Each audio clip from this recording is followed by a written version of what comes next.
Hi guys, welcome back to Rankers Hub.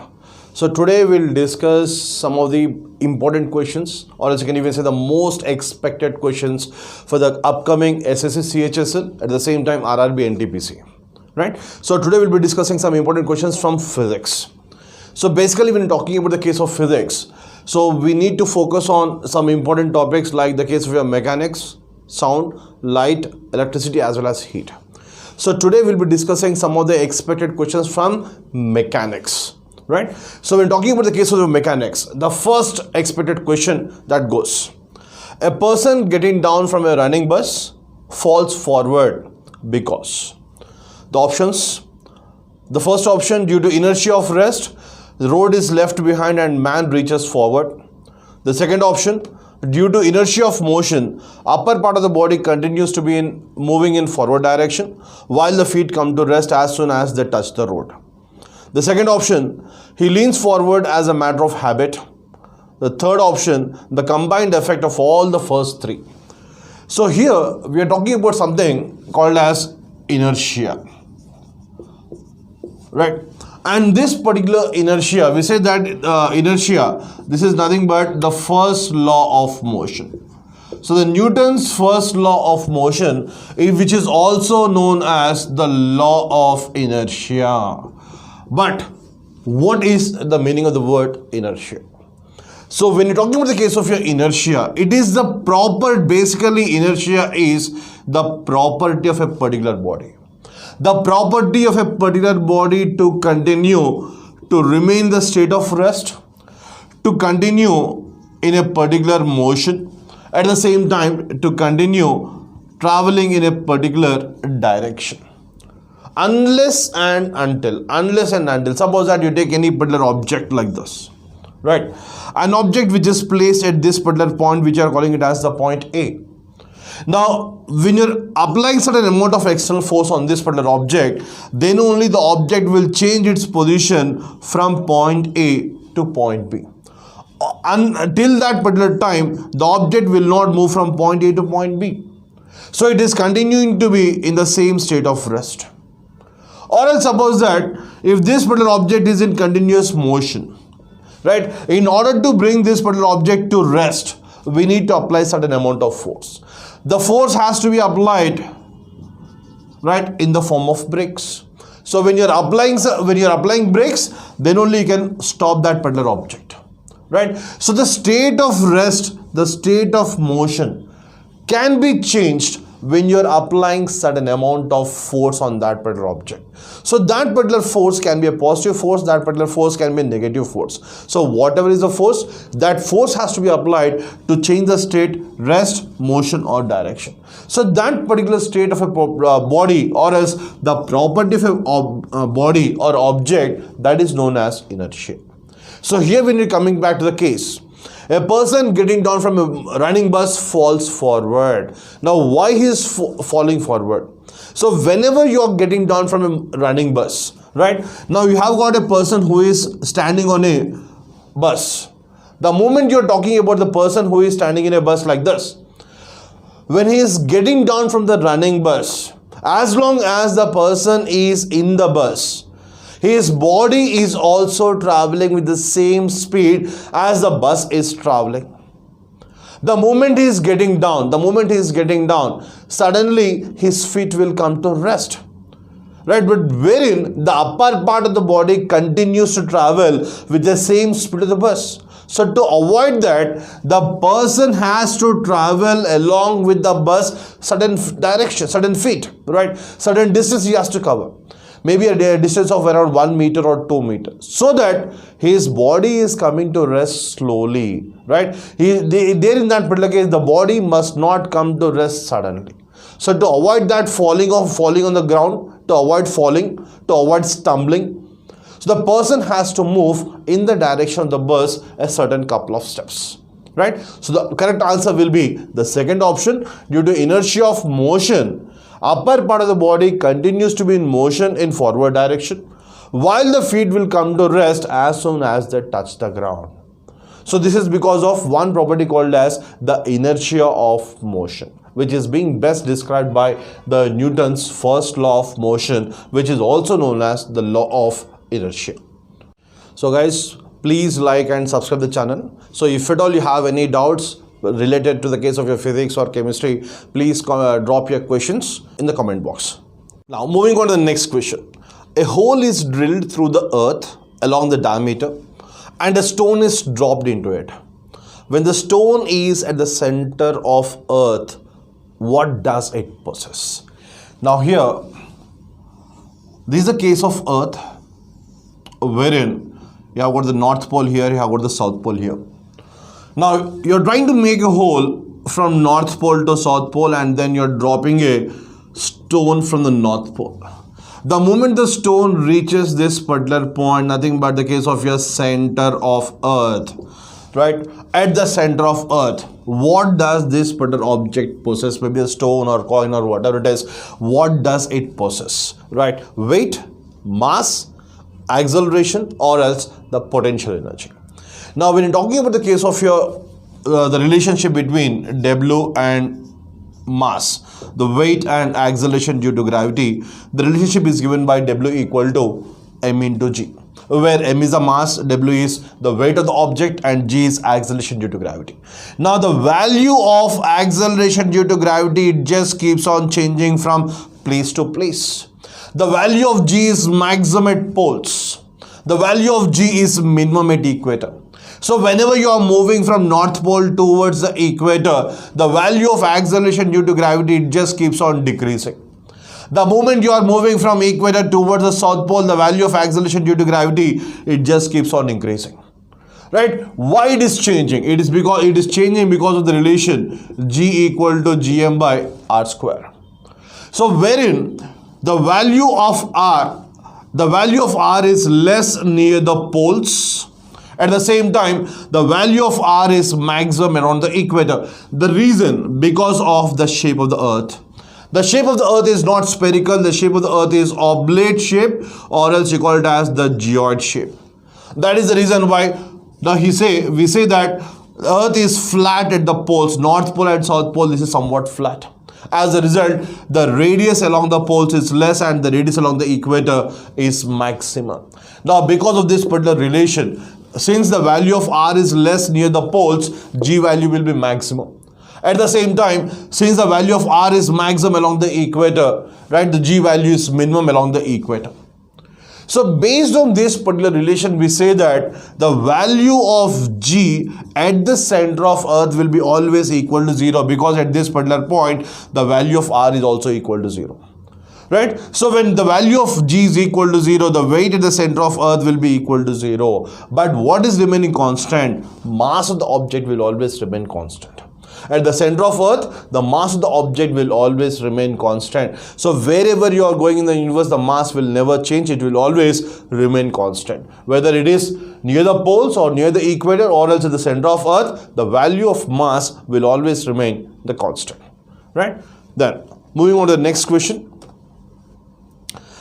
The absorption of ink by blotting paper involves capillary action phenomena, viscosity of ink, siphon action, at the same time diffusion of ink through the blotting paper. So when you're talking about the case of the rise of ink in a capillary tube, or the rise of ink in a pen, or else the rise of absorption of water by the roots of plant, the absorption of water by tissue paper, sponge, blotting paper, all these things, they are based on one particular phenomena which is known as the capillary tube, capillary action. Now what is this particular capillarity? Right, so you have got one particular phenomena called as capillarity. What do you mean by capillarity? The rise and fall of a liquid in any particular capillary tube. Rise and fall of a liquid, that is known as capillarity. So in which particular case the liquid level is rising, in which particular case the liquid level is falling down. Suppose that if at all you are taking two beakers like this. Now in these particular two beakers, one beaker is filled with water and other beaker is filled with mercury. One is filled with water, other one is filled with mercury. Now in this particular beakers, you are placing a capillary tube like this. The moment you are placing the capillary tube in these particular containers, in these particular beakers, the water level, the liquid level in the capillary tube consisting water, it just keeps on rising when compared to the beaker. When compared to the outer surface, right, the liquid level will keeping on rising in the case of water.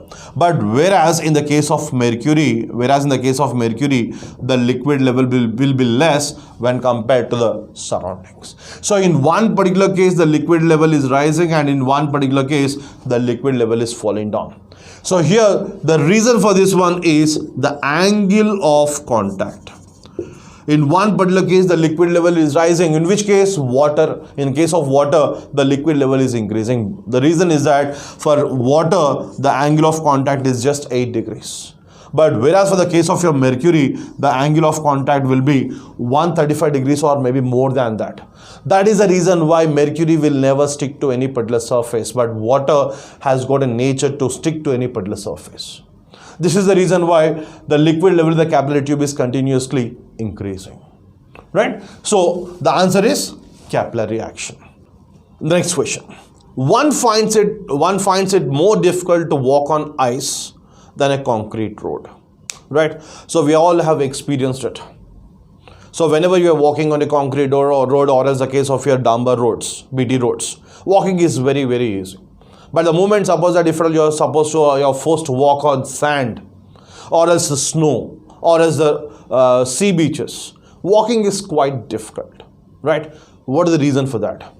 Ice is soft and spongy, whereas concrete is hard. The second option, the friction between the ice and the feet is less than that between the concrete and the feet. There is more friction on ice than on concrete, right? And this last option, none of these.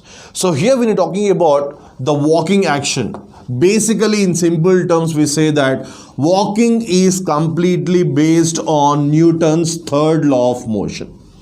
Walking is completely based on Newton's third law of motion. But here the question is completely different. One finds it's more difficult to walk on ice. So walking on ice is very, very difficult when compared to the concrete roads. The simple reason is that here, there in that particular case, when you're talking about the case of your walking in the case of your ice, right? So whenever you're trying to walk, right, this is, suppose that this is the foot. So you're trying to exert some force on this particular surface. Now at this particular surface, the friction based on the frictional forces, suppose that if this is the case of your concrete road, so in the case of concrete road, the frictional force will be very much high, whereas suppose that if this is the case of an ice surface, right, the frictional force will be very much less. The moment the frictional force is less, so here in this particular case, action as well as reaction, both will not be equal, right? So basically, as per the Newton's third law, action as well as reaction both must be equal, at the same time opposite. But since here the surface is very much smooth in nature, the frictional force are very much less in the case of ice, but whereas in the case of your concrete road or else in the case of your Dambar road, the frictional forces are very much dominating. That is the reason why on this particular surface, action and reaction both will be equal as well as opposite. But whereas in the case of your ice, whereas in the case of your sand, the frictional forces are less when compared to that. That is the reason why here walking is very much difficult in the case of your ice. Walking is very much comfortable, simple, easy in the case of your concrete roads or else in the case of your BT roads, right? Then moving on to the next question. In order to double the period of simple pendulum, right, the options, the length should be doubled, the length should be quadrupled, the mass of the bob should be doubled, the mass of the bob should be quadrupled. So when you're talking about the case of the time period of a simple pendulum, the time period of a simple pendulum is given by T equal to 2 pi under root L by G. Now this is the relation wherein t equal to 2 pi under root L by G. This is the relation wherein the time period of a simple pendulum is dependent. So from the above equation, it's very much clear that time period is directly proportional to the square root of the length. At the same time, time period of simple pendulum is inversely proportional to acceleration due to gravity. If you just see the last two options, the mass of the bob should be doubled, the mass of the bob should be quadrupled, right? So the mass is not mentioned anywhere. So the time period of a simple pendulum is completely independent of mass of the bob. Whether the mass is 10 grams or 100 grams or 200 grams, it doesn't make any difference with respect to the time period of a simple pendulum. So what are the factors that on which time period is dependent? One is the case of length, other one is the case of your acceleration due to gravity. So here, in order to double the time period, here we are bothered only about the case of your length, at the same time acceleration due to gravity. So, acceleration due to gravity, this is not mentioned in the case of your options. So what is the option? What is the left one? You are left with only the case of your length. So how the length should be changed? So time period is directly proportional to square root of length. So the length, if at all you are doubling the length, then it means that you are writing it as under root 2L. Under root 2L is nothing but root 1.44 into under root L. So this is not serving the purpose. So you need to double that one. So when you need to double that one, so in that particular case, the time period should be increased by 4 times, nothing but quadrupled. When you quadruple, it means under root 4.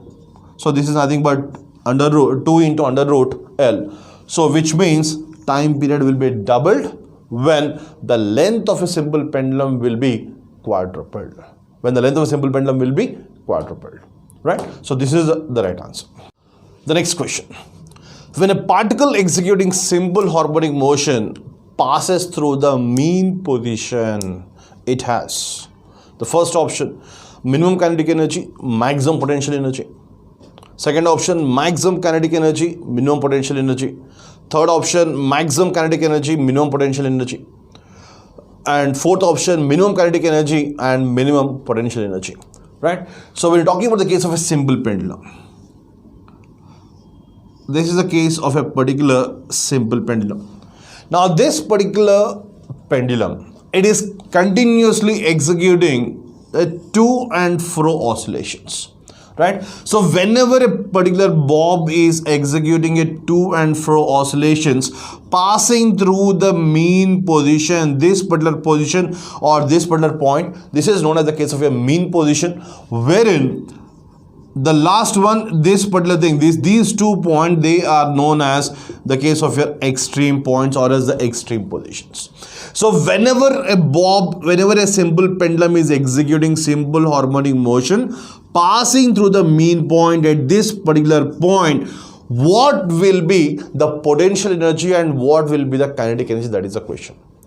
So when the bob is at this particular point, at the extreme points, right? Maybe at the point A or else maybe the case of your point B. At these particular points, the bob will be always having potential energy because it is at a certain height.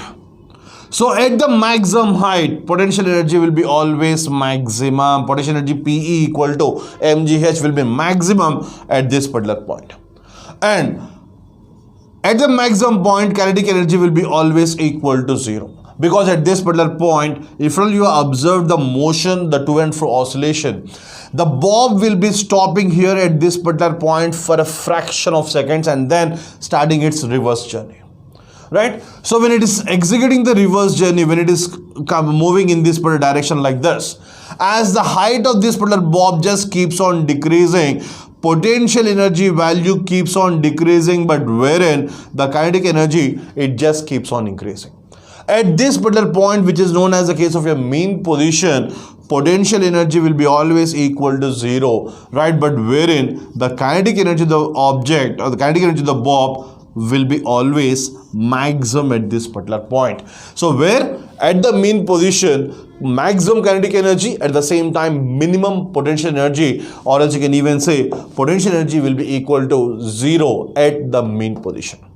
So the right option is the second option, maximum kinetic energy and minimum potential energy. Right? right? Then the next question, consider the following statements about kinetic energy. Now when talking about the case of your kinetic energy, we all know what is kinetic energy. Kinetic energy equal to half mv square. So for that particular kinetic energy, the options are, if the mass of the body is made doubled, then what is the change in kinetic energy? Then the kinetic energy will become doubled. Second option, if either velocity or linear momentum of the body is doubled, then kinetic energy will become 4 times that of the original one. So which of the options are correct? First option, second option, both, or else neither one nor two. So kinetic energy equal to half mv square. This is the basic formula.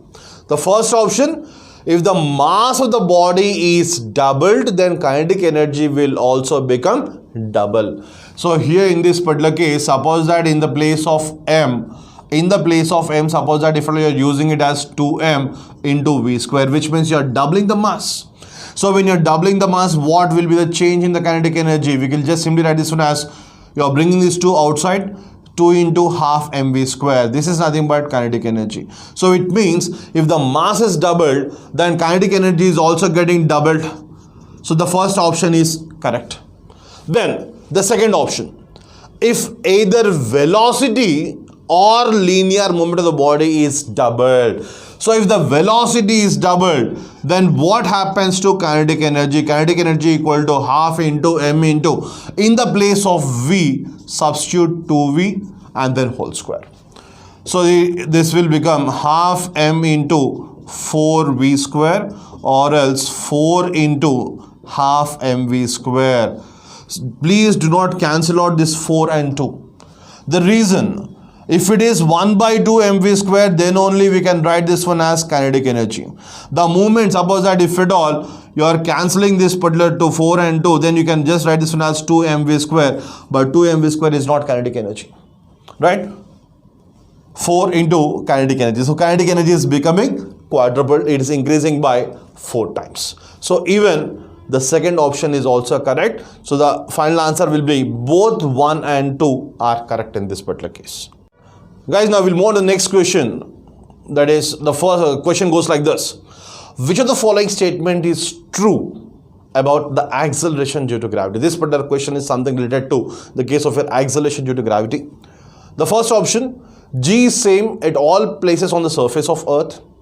G is less at Earth's surface than at a height above or at a depth below it. The third option, g has maximum value at equator.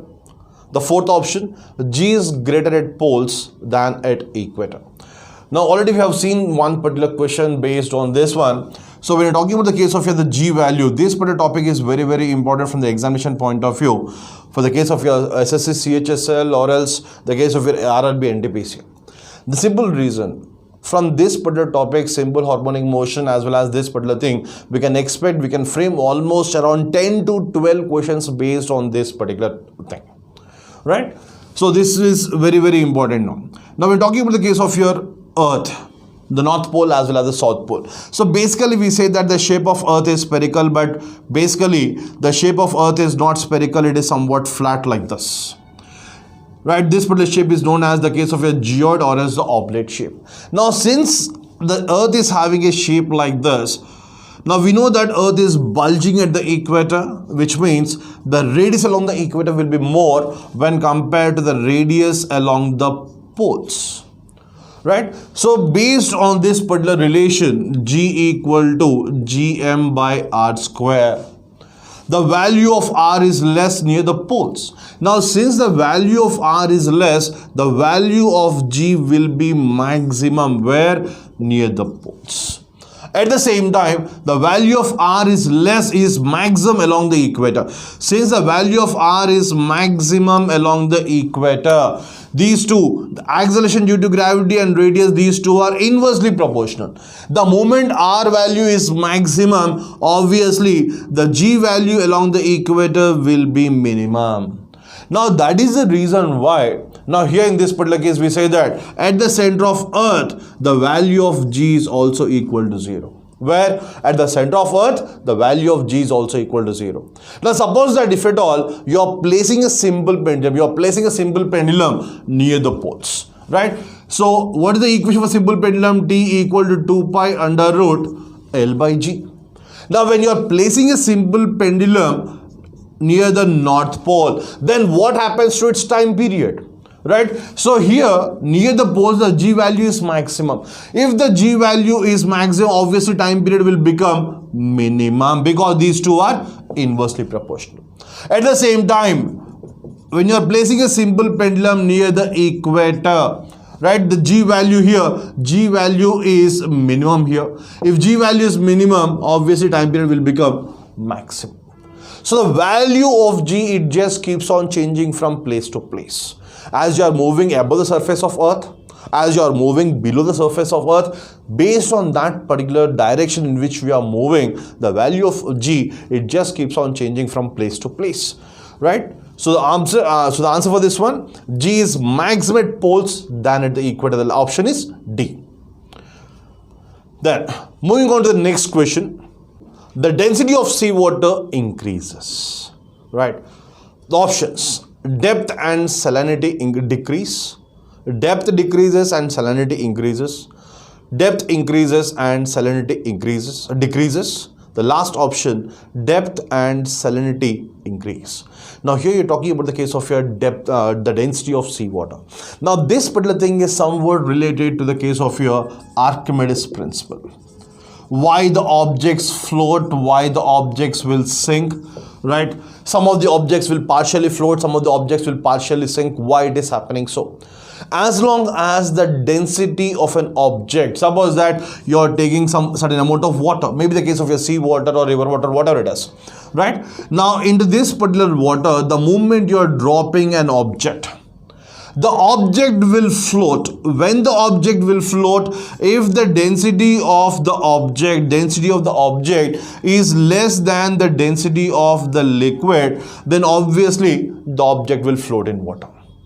At the same time, the object will sink in water. When it will sink, if the density of the object is greater than the density of liquid, then the object will definitely sink. If the density of object and density of the liquid both are equal, then in that particular case the object will be floating partially and sinking partially. So here in this particular case, what you're talking about the case of a density of seawater, which means you're talking about the case of a density of a liquid. So when talking about the case of a density of seawater, that particular density of seawater, it increases as you are moving deeper into the sea. At the same time, the moment you are moving deeper into the sea, the salinity of the seawater, it increases because of the presence of more amounts of salts and minerals. So the right answer, depth and salinity increase, right? So these are some of the questions which appeared previously in some of the competitive examinations, especially the case of your SSC CHSL or as the case of your RRB NTPC, right? So please do subscribe the channel, right? Comment. And if you have any questions related to these particular topics or any of the topics related to physics and chemistry, please drop your questions in the comment box, right? Thank you.